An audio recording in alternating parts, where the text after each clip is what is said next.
Mau dikemanakan rakyatnya? Sementara rakyat miskin. Semua naik, barang semua naik, tetapi tidak dipikirkan. Maka kami sebagai masyarakat Banten khususnya, emak-emak mengutuk keras pemimpin yang sekarang. Kalau tidak mati, bahaya loh. ingat bahwa kehancuran di muka bumi ini terjadi karena pemimpin yang kurang ajar. Pemimpin jolim. Pemimpin dolim. Termasuk memindahin ibu kota. Ingat, sepanjang sejarah presiden, baru kali ini presiden yang kurang ajar mengkhianati dan menyakiti hati rakyat Indonesia. Ada apa dengan ini? Justru kami sebagai rakyat kecil bertanya, ada apa? Apakah utang piutangnya selalu membesar, membengkak, sehingga ibu kota Jakarta bisa kamu jual? Beginilah Pertanyaan saya. Sama oligarki. Jadi saya mengutuk keras. Saya tidak takut dengan kematian, tapi saya ingat bahwa seorang pendolim pasti akan mati dengan cara yang tidak Terhormat. tidak terhormat. Sangat Ngeri. Bahkan bisa saja rakyat yang membunuh pemerintah tersebut, karena rakyat sudah tersakiti dan terdolimi. Lihat rakyat yang di luar sana, yang di pedesaan sana, jangankan memikirkan IKN, untuk makan pun sulit. Ini kami sebagai relawan langsung terjun ke daerah-daerah, betapa sakitnya rakyat. Maka kami sebagai orang Banten dan sebagai rakyat Indonesia mengutuk keras adanya pemindahan ibu kota. Iya.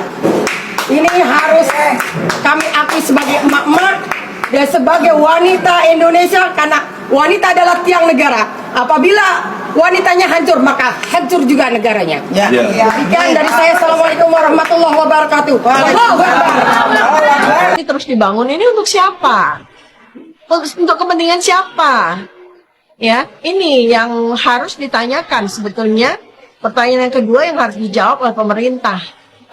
Presiden Jokowi malah menjajakan gitu ya, mendagangkan IKN itu ke luar negeri, menjajakan IKN itu ke Singapura, bahkan minta agar warga negara Singapura mau tinggal di IKN. Jadi ini kan kemudian gagasan ini menjadi tidak terlalu jelas gitu kan, sangat tidak jelas. Sebenarnya itu mau membangun sebuah ibu kota yang diharapkan menjadi pusat pemerintahan dari sebuah negara yang berdaulat, atau membuat sebuah kota megapolitan, katakanlah seperti gagasannya beliau itu, kota itu nanti akan diisi dengan mobil terbang dan sebagainya gitu, untuk dijajakan kepada para investor.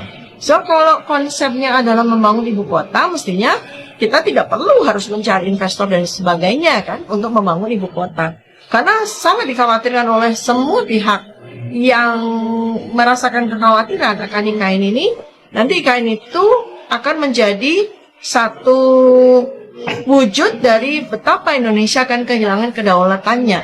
Sebab sebuah ibu kota dibangun bukan dari kekuatan negara itu sendiri, bukan dari kekuatan Indonesia sendiri, tapi berdasarkan dari kekuatan para investor. Dan tentunya karena investor, maka mereka nanti akan memiliki hak otoritas untuk mengatur sebuah ibu kota dari sebuah negara Indonesia. Jadi ini yang amat sangat dikhawatirkan. Karena katakanlah lahan-lahan yang ada di Penajem Pasar Utara itu, sebagian besar itu adalah lahan yang dikuasai oleh para konglomerat, para sembilan naga ini. Jadi mereka lah yang sebetulnya menjadi alasan utama atas pemilihan dari letak IKN di PPU. Hai. Miss Yuk, Juliet. bongkar-bongkar yuk tentang netizen yang suka makan tai. Makanya pendidikan itu penting. Tapi bagi para netizen yang suka makan tai, bagaimana caranya memproduksi tai?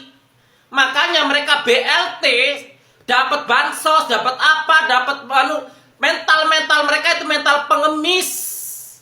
Kalau udah berhubungan dengan produksi tai, mereka nomor satu. Soal pendidikan bagi mereka tuh nggak penting. Contoh, apa yang saya lakukan, ya kan, selama ini mengkritik pemerintah, itu tugas rakyat. Tugas kita mengkritik pemerintah karena kita yang menggaji mereka. Kopla, DM nyerang Kalian itu kalau DM nyerang pribadi gue, itu namanya menghujat. Membedakan mana kritik, mana menghujat aja nggak bisa. Makanya sekolah jangan makan tai. Tai dimakan. Akhirnya jadi begitu. Tidak bisa membedakan mana menghujat, mana mengkritik. Semua banyak ngetek-ngetek kepolisian. Kapolri itu nggak sebodoh kalian. Koplak, DM, maki-maki gue. Dasar suka makan tai. Salam waras. Salam waras. Soeharto PS Joko Widodo. Kita sadar nggak sih bahwa kita sedang dibodohin oleh pemerintahan yang sekarang ini? Bansos dan BLT itu kemiskinan yang struktural. Yuk kita bandingkan antara Soeharto dengan Joko Widodo. Soeharto 32 tahun berkuasa, sekali di demo langsung ditaruh kursi kepemimpinannya dan tidak ikut cawe-cawe dalam pemerintahan berikutnya. Apa yang diwariskan terhadap bangsa ini yang harus kita ingat?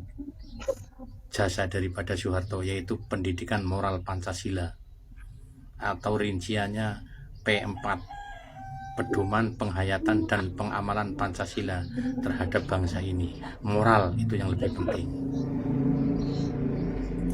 Soeharto hanya tamat SR pada saat itu, setingkat SD konon ceritanya, dan tidak pernah dipermasalahkan soal ijazah dan tamatan beliau. Tapi Joko Widodo per hari ini ijazahnya masih dipertanyakan keabsahannya. Dan yang diwariskan terhadap bangsa ini adalah hutang dan kursi wakil presiden yang telah disiapkan untuk anaknya yang menurutnya sah melalui pemilu. Ini fakta. Dan silakan dikoreksi kalimat saya. Siapa yang lebih berjasa? Dua tokoh ini terhadap bangsa ini, Soeharto atau Joko Widodo? Kalau menurut saya, yang telah membodohi masyarakat dengan program makan siang gratis, itu yang akan diwariskan ke pemerintahan berikutnya.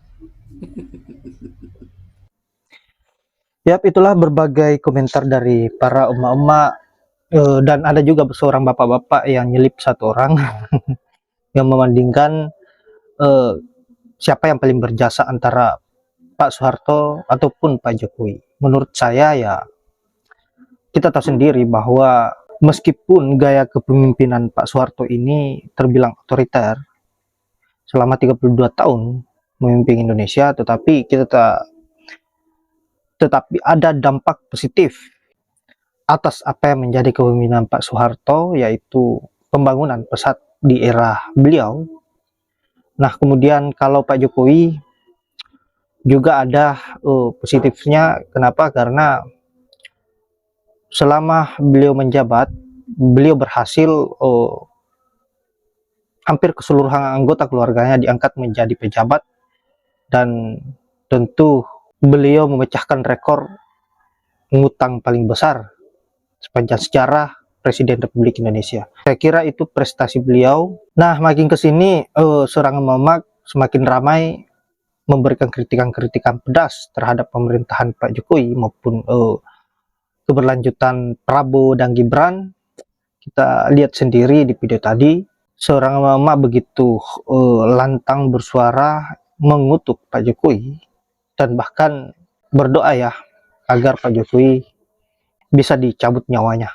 Terdengar ekstrim, tapi begitulah.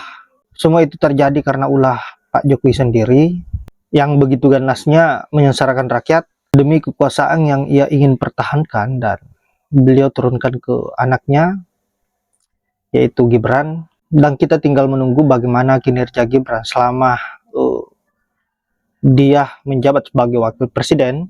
Apakah selama dia kampanye mengenai program-program yang ingin dia jalankan bisa terrealisasikan atau malah mandek? Patut kita tunggu, karena banyak para netizen menganggap bahwa Gibran dan ayahnya ini 11-12 yang hanya bisa ngibul, bisa berjanji, pada akhirnya ngeles juga. Sama seperti apa yang ada di video kemarin-kemarin pada saat ditanyakan persoalan program makan siang gratis, dan Gibran ini menye-menye banyak alasan dan terlihat ragu dengan program tersebut bisa terrealisasikan untuk anak-anak sekolah ke depannya. Baiklah, saya kira terlalu lama saya ngoceh.